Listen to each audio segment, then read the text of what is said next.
یک دادر دیگر سوال کرده است که اگر زنم به ستر باشد و گاه گاه به بازار یا مهمانی به ستر می رود، من در حکم دیوس هستم؟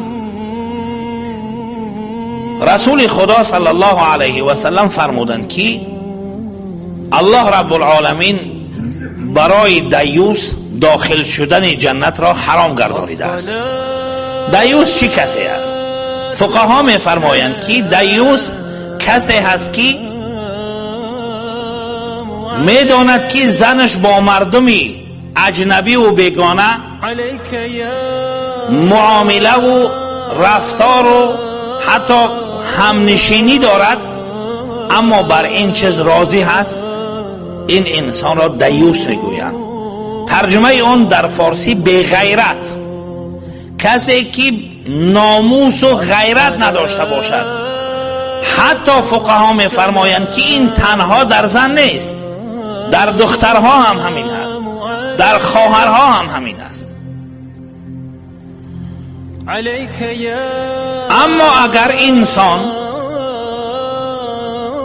میبیند که عمل نادرست ندارد زنش، خدا نخواسته کدام رابطه نادرست به مردها ندارد، اما به ستر می رود بیرون، گاه به بازارگار به هر کجایی که باشد، اگر همین مرد به همین کرده زنش راضی باشد، دیوس هست.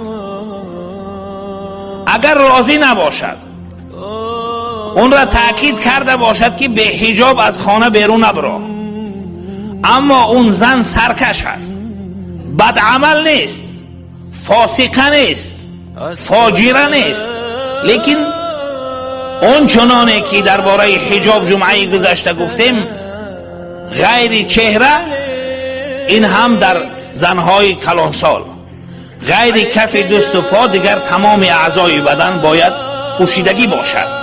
این حکم فرض کرده الله رب العالمین هست. اگر این حکم را برای همسرش، برای دخترش، برای خواهرش گفته باشد، لیکن اونها از این چه سرکشی میکنند، با وجودی که این انسان به این کرده اینها خرسند نیست، ناراضی است، اما چی کند؟ چاره ندارد. از یک طرف فرزنداش بزرگ شدگی هستند، از دیگر طرف میخواهد که خواهرهاش نظارت کند، پدرش یا مادرش نمیگذارد. بعضی مانعه ها است، اما این وظیفه دینی خودش ادا کرده است و با این کرده اونها خوش و خرسند نیست. در این صورت اگر اونها به ستر بیرون شوند، این انسان دیوس حساب نمیخورد.